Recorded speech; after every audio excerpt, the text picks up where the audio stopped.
António, de 45 anos, natural da cidade do Porto, iniciou seu percurso profissional através de um simples acidente. António, como é que começou a sua carreira profissional? Por acidente. Foi um terrível acidente.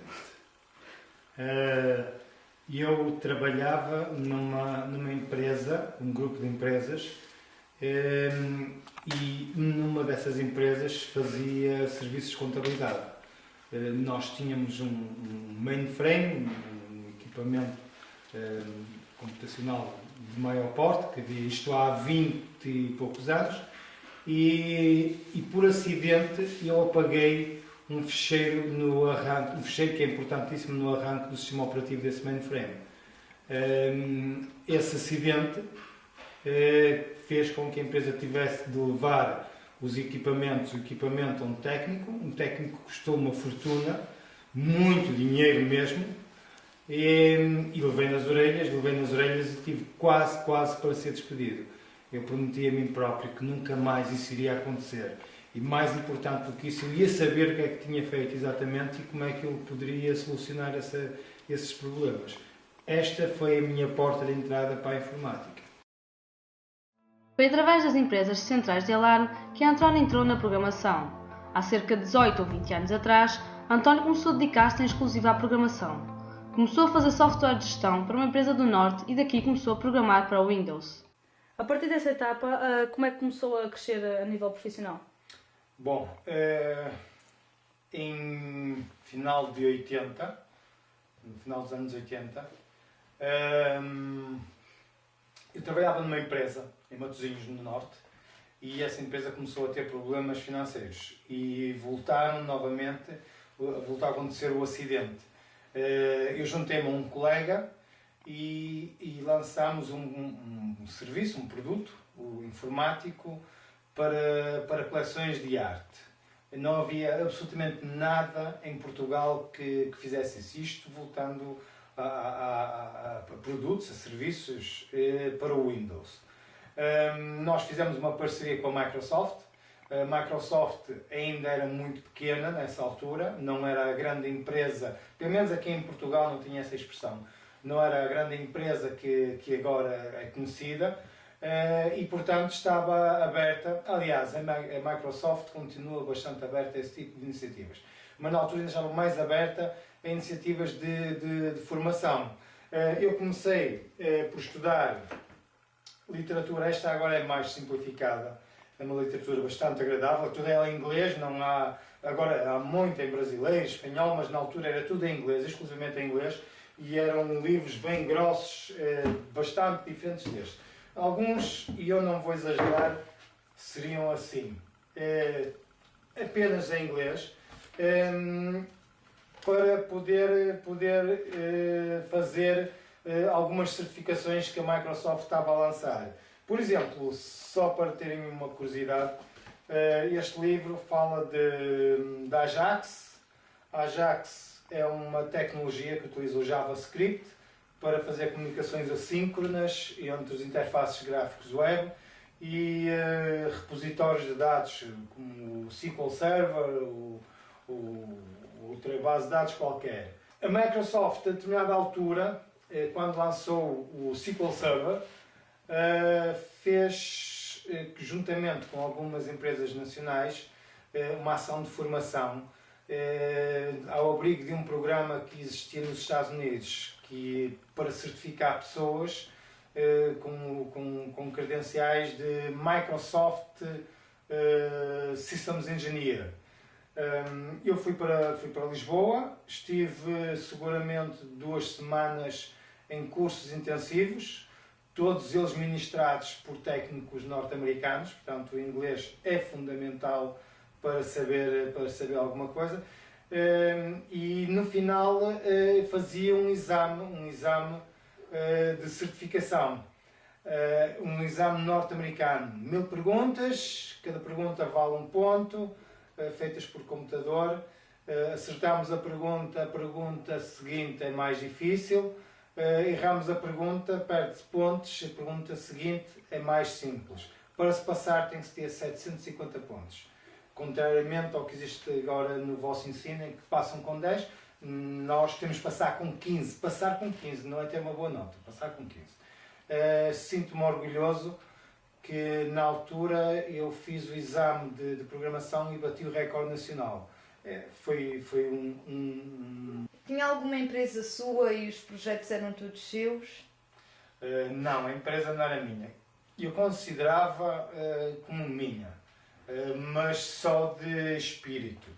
Mas a empresa era de um amigo e foi nessa altura que dedicámos a um projeto, o tal projeto de software para coleções de obras de arte.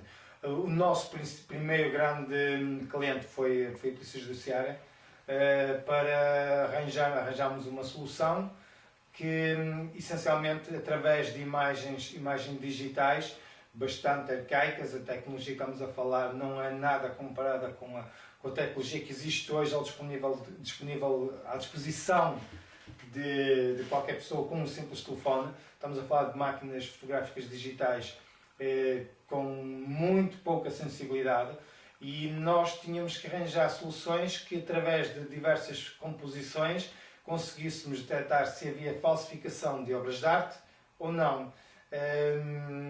Eu fiz um algoritmo para isso.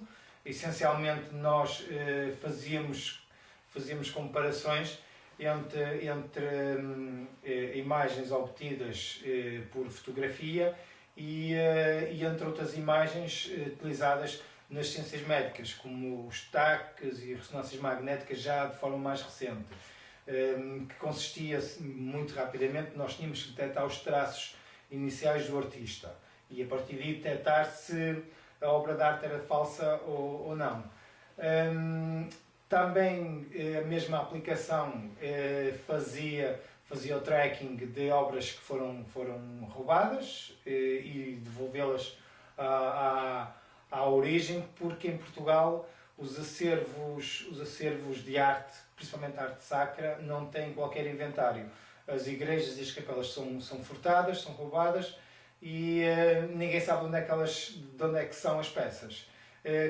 Com esse nosso projeto, que tinha como base o SQL Server e a linguagem de programação, uma linguagem RAD, o Visual Basic, nós conseguimos entrar na Polícia Judiciária, mais tarde na Guardia Civil Espanhola, depois entramos para a Europol e a partir daí massificámos os principais clientes nacionais, a Gulbenkian, o Centro Cultural de Belém, diversas outras instituições que agora não me ocorre. E ganham muitos prémios com a programação? Com a programação, sim, também tive, não foram muitos, foram alguns, mas que me senti bastante orgulhoso. Ganhámos prémios internacionais por soluções que nós utilizamos. Eu fiz um algoritmo de comparação de imagem que hoje existe de forma corriqueira, bem melhores do que esse que fiz na altura, até porque a tecnologia assim me permite, na comparação de imagens. Nós podemos fazer uma pesquisa no Google e com uma imagem ele pesquisa-me todas as imagens que há semelhantes. Esse algoritmo que eu fiz para fazer essa comparação de imagens permitia que a Polícia Judiciária, através de uma fotografia que tirava a peça que recuperou, conseguisse, junto das bases de dados de arte sacra e de museus, detectar quem é que é o legítimo dono dessa peça. Isto também impedia, de alguma forma, por outros processos que eu também não estou bem a par deles, reduzir o branqueamento de capitais. As obras de arte são utilizadas para branqueamento de capitais e com estas ferramentas que fornecemos à polícia conseguimos reduzir de alguma forma esses crimes. Isto foi apresentado em congressos de arte e que nos deu direito a prémios, alguns prémios de software. A vida de António sofreu uma grande mudança, a preferência para o Alentejo. Na bagagem, trazia uma grande vontade de vencer após ter sido despedido da empresa na qual trabalhava há 17 anos por injusta causa. Sem mãos a medir, é no Monte das Fogueiras que inicia a sua nova vida.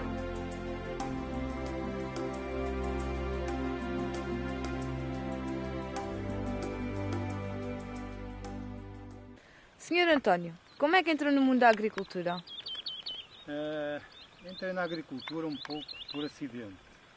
Está talvez há 10 anos, quando vim para o Alentejo, comecei a entusiasmar-me mais de forma profissional, mas ainda muito amadora, com o olival que está aqui à minha volta. Muito mais tarde, há meia dúzia de meses, é que comecei a levar muito mais a sério, quase de forma exclusiva, a dedicação à agricultura. E o que é que lhe cativou para ingressar neste mundo? Uma das partes interessantes que tem a agricultura é que nós vemos quase que de forma imediata, é muito curto espaço de tempo, 3 meses, 4 meses, por aí fora, vemos logo frutos do nosso trabalho.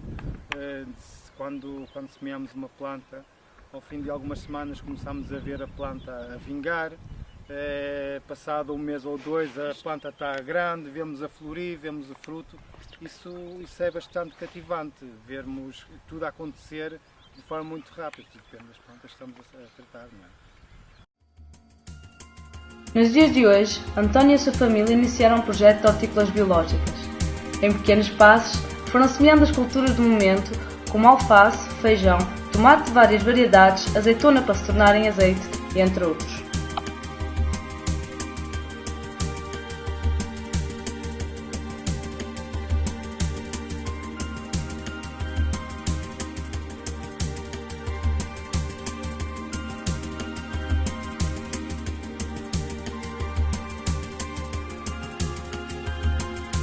António começou a aprender sobre a olivicultura em espanhol, uma vez que não havia informação em português.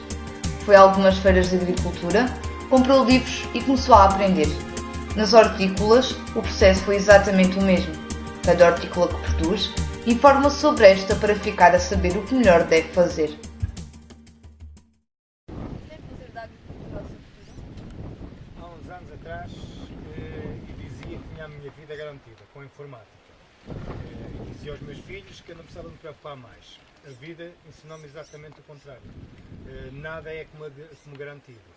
Se fosse neste momento, se eu soubesse exatamente o que é que me vai acontecer, sim, este seria o meu futuro. Assim não sei, mas com toda a certeza que vou dedicar uma boa parte da minha vida à agricultura. O que é que o levou a desistir da programação e a ingressar na agricultura? Há uns anos, quando comecei na olivicultura, eu dizia com muita frequência, eu gostava de ter coragem para me reformar da programação. Eu gostava mesmo muito de abandonar a programação. Uma das razões é que, como tudo, quando se torna em excesso, satura. Eu cheguei a ter momentos que sentia-me mais casado com a programação do que com o resto da minha vida. Eu iniciava o trabalho às 8 e acabava às 10, 11, meia-noite, o que fosse. Isso satura, com o passar do tempo isso satura e cansa. Este ano, quando fui despedido, foi a melhor coisa que me havia de acontecer, por incrível que possa parecer. Eu senti-me inicialmente sem saber bem o que é que haveria de fazer agora da minha vida. Mas havia uma coisa que eu não queria continuar com a informática e com a programação. Ainda cheguei a pensar em explicações, mas não sentia aquela atração verdadeira pelas explicações, porque voltava à informática e à programação. Quando surgiu a ideia da horticultura, pronto, ficou. Inicialmente começámos logo a trabalhar e esta foi uma paixão à primeira vista e tem sido maravilhoso.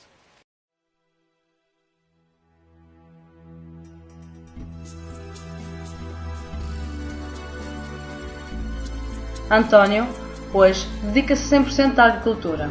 Com as produções que tem do momento, constrói cabazes que contêm inúmeros vegetais e vende para fora. Aos poucos e poucos, os seus clientes foram crescendo e hoje na zona do Alentejo o Monte das Texugueiras é cada vez mais conhecido pela boa qualidade dos seus produtos. Quando questionamos o António se desistiria da agricultura para voltar à programação, Com um brilho nos olhos, respondeu-nos que não.